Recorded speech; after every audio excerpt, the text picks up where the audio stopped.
और अब वक्त चुनावी चौपाल का है। आपको बता दें, लोकसभा चुनाव में रिपब्लिक भारत की जो टीम है वो लगातार हर जगह पर जा रही है और आज उस सीट पर भी पहुंची। चुनाव सिर्फ बीजेपी का गढ़ रही है, बल्कि 35 सालों से बीजेपी इस लोकसभा सीट पर काबिज है। तो चलिए चलते हैं और जानते हैं कि वहां पर लोग क्या कह रहे हैं। क्या है भिंड में इस बार भगवा लहराने का प्लान या फिर हाथ देगा झटका?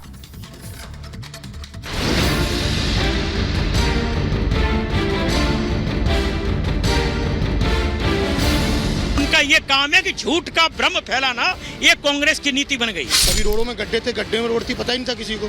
आज आप रोड देख सकते हैं। मोदी जी का नाम का डंका बजता है। ये तो कहने वाले कहते रहते हैं, कोई प्रॉब्लम नहीं। मोदी जी की है तो सब कुछ मुमकिन है। मोदी है तो मुमकिन है, 100% गारंटी। मोदी मतलब 100%। कश्मीर भी भारत का अंग है, जो तो अपने आप में पहले से ही हार मान चुके हैं कांग्रेसी। अब केवल जनता को दिखाने के लिए चुनाव लड़ रहे हैं। भिंड लोकसभा सीट, मध्य प्रदेश के चंबल इलाके में आने वाली ये सीट कई मायनों में बेहद खास है। चाहे बात प्राकृतिक सुंदरता की हो या फिर प्राचीन मंदिरों की हो, लेकिन फिलहाल माहौल सियासी है और वजह है 24 का चुनाव। तो भिंड से चुनावी चर्चा लेकर हम हाजिर हैं। रिपब्लिक भारत की टीम भिंड पहुंची हुई है और यहाँ के सियासी हालात क्या है, सियासी हवा किस ओर बह रही है, वो जानने की हम कोशिश करेंगे। चूंकि 35 सालों से बीजेपी का यहाँ दबदबा रहा है, कब्जा रहा है, लेकिन यहाँ अगर राहुल गांधी और कांग्रेस पार्टी की बात करें तो वो भी लगातार दाव ठोकते हुए अपने नजर आ रहे हैं और दावा किया जा रहा है कि इस बार भिंड की जनता जो है वो परिवर्तन की मांग कर रही है। लेकिन यहाँ बहुत सारे लोग हैं, उनसे हम चुनावी चर्चा करेंगे, जानने की कोशिश करेंगे कि क्या एक बार फिर से वो बीजेपी को मौका दे रहे हैं या फिर वो इस बार परिवर्तन चाहते हैं। सर, क्या लग रहा है, क्या स्थिति है? क्या कुछ विकास कार्य हुए हैं या फिर परिवर्तन? बहुत सारे विकास कार्य हुए हैं। जन कल्याण योजनाएं चल रही हैं। पीएम आवास योजना, उज्ज्वला योजना हो, आयुष्मान भारत योजना हो, नल जल योजना हो, ऐसी तमाम योजनाएं चल रही हैं जो गरीब कल्याण योजनाओं के लेकर गरीबों का कल्याण कर रही हैं। इसलिए मुझे तो लगता है भारतीय जनता पार्टी पिछली बार 2 लाख से जीती थी, इस बार लगभग 5 लाख से चुनाव जीतेगी। संध्या राय की अगर बात करें, सर आप भी आइएगा, तो कुछ नाराजगी उनको लेकर क्या है? कुछ लोगों का ये भी कहना है कि वो क्षेत्र में दिखती नहीं है। ऐसा है कि मैं आपके चैनल के माध्यम से बताना चाहूँगा कि अपना भिंड दतिया लोकसभा क्षेत्र बहुत बड़ा है। 8 विधानसभा आती हैं और 8 विधानसभाओं में उन्होंने प्राथमिकता के आधार पर भ्रमण किया है। 2 साल हमारे कोरोना काल में चले गए, लेकिन घरों से निकलने नहीं दिया। फिर भी आदरणीय संध्या राय जी ने एक जन सेवा का भाव करते हुए कोरोना काल में लोगों की जिंदगी को बचाने का काम किया है। क्यों कांग्रेस के पास और विरोधियों के पास इस प्रकार की कोई नीति नहीं है, तो किस तरह लोगों को भ्रमित करना जाए, तो उनका ये काम है कि झूठ का भ्रम फैलाना, ये कांग्रेस की नीति बन गई है। भ्रम फैलाना कांग्रेस की नीति बन गई है। फूल सिंह बैरिया की अगर बात करें तो क्या कुछ उनके ऐसे स्टेटमेंट्स भी सामने आए हैं जो एक तरीके से उसको लेकर बड़ा बवाल भी हुआ है, लेकिन क्या स्थिति है आपके इलाके में? जब उनकी मानसिकता भी चुनाव से पहले ऐसी है कि जाति विशेष को लेकर उस तरह की वो अशब्दों का उपयोग करते हैं, तो बनने के बाद क्या करेंगे तो जनता खुद तय करना चाहिए, मतदाता को खुद तय करना चाहिए। रही बात भाजपा की, भाजपा विकास कार्य आपको दिखते हैं। यहाँ से ग्वालियर से भिंड जाइए, आप भिंड से इटावा जाइए, आप कभी रोडों में गड्ढे थे, गड्ढे में रोड थी, पता ही नहीं था किसी को।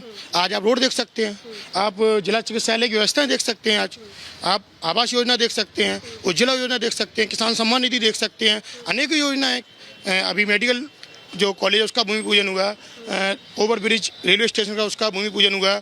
इसको 6 लेन करने के लिए माननीय सांसद जी ने उसके लिए वहाँ लोकसभा में विषय रखा और उसको उन्होंने करवाया भी। तो अनेक कार्य किए। हाँ, हो सकता है लोकसभा क्षेत्र बड़ा होता है, हर व्यक्ति के यहाँ तक नहीं पहुँच सकती वो, मगर फिर भी उन्होंने अधिक से अधिक समय अपनी लोकसभा क्षेत्र में दिया है उन्होंने। मोदी की गारंटी लगातार प्रधानमंत्री मोदी अपने मंच से कहते हैं, उनके नेता, उनके स्टार प्रचारक कहते हैं कि मोदी की गारंटी यानी कि गारंटी पूरा होने की गारंटी, और विपक्ष कहता है कि मोदी सिर्फ नफरत की गारंटी दे सकते हैं। क्या है कि जो विपक्ष है ना, उसके दिमाग में कहीं ना कहीं कुछ हलचलें चलती रहती हैं। तो मोदी का कोई तोड़ नहीं है, तो उनको क्या सोचना चाहिए क्या नहीं सोचना चाहिए वो जानते नहीं हो, कुछ भी बोल देते हैं। तो मोदी जी क्या है, मोदी जी का आप देखो पूरे देश में, तो छोड़ो आप विदेश में देखो, मोदी जहाँ भी जाते हैं तो मोदी जी का नाम का डंका बजता है। आज मोदी जी को हर देश के, हर अपने हिंदुस्तानी भी बाहर रह रहे हैं, वो भी आज जानते हैं कि मोदी जी कहाँ से कहाँ तक आज भारत को लेके गए हैं। तो ये तो कहने वाले कहते रहते हैं, कोई प्रॉब्लम नहीं है।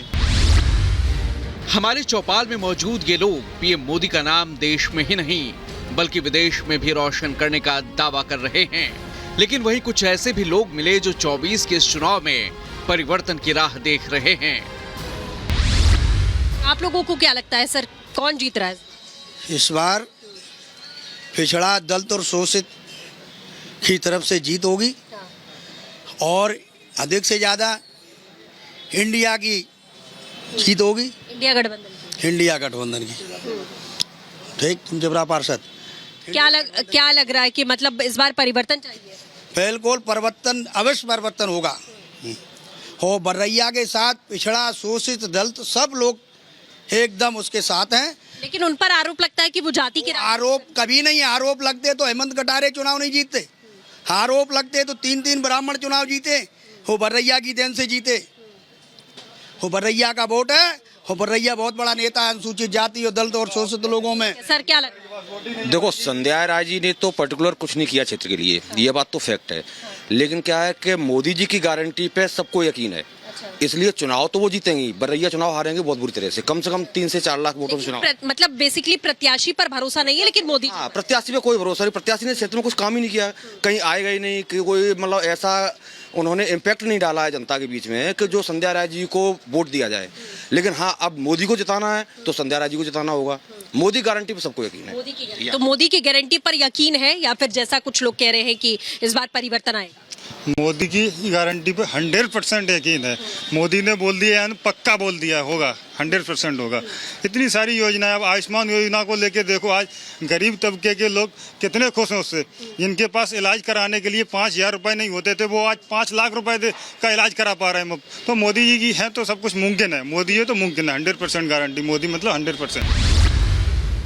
चौपाल में मौजूद लोग अपनी उंगलियों पर पीएम मोदी की गारंटी का दम गिनवाते नजर आए और कहते नजर आए कि पीएम मोदी की गारंटी पर भिंड ही नहीं पूरे देश को भरोसा है। सर कुछ विकास कार्य हुए हैं, विकास के नाम पर वोट पड़ रहा है। आपको क्या लग रहा है कि 35 साल से बीजेपी कब्जा करके बैठी है यहाँ, तो कुछ तो काम हुआ है या नहीं? बिल्कुल मैम, लोकसभा में उठाया गया है 6 लेन का मुद्दा और लोकसभा से उन लोगों ने पास भी कराया हुआ है 6 लेन। फिर उसके बाद ओवरब्रिज का भी भूमि पूजन हुआ है, तो बिल्कुल हुआ है, ग्राउंड पर भी हुआ है। ऊपर से मोदी जी की गारंटी तो चल ही रही है कि 370 का प्रॉमिस किया था वो हटा दिया, राम मंदिर का किया था वो भी हटा दिया। बीजेपी का मैनिफेस्टो में जो भी सारे प्रॉमिस किए थे वो उन्होंने पूरे कर दिए। विपक्ष अब ये बोलने लगा है कि कितने और प्रॉमिस पूरे करोगे। पहली बार ऐसा हो रहा है कि जो मैनिफेस्टो में वादे किए गए थे वो पूरे हो रहे हैं। और आज के टाइम पे पहले तो 14 के पहले तो यही नहीं पता चलता था कि हमारी एजेंसीज कैसे काम कर रही हैं। 14 के बाद तो क्योंकि उसके पहले तो देश के बीच में बम विस्फोट हुआ करते थे, राइट टू लाइफ ही थ्रेटन था।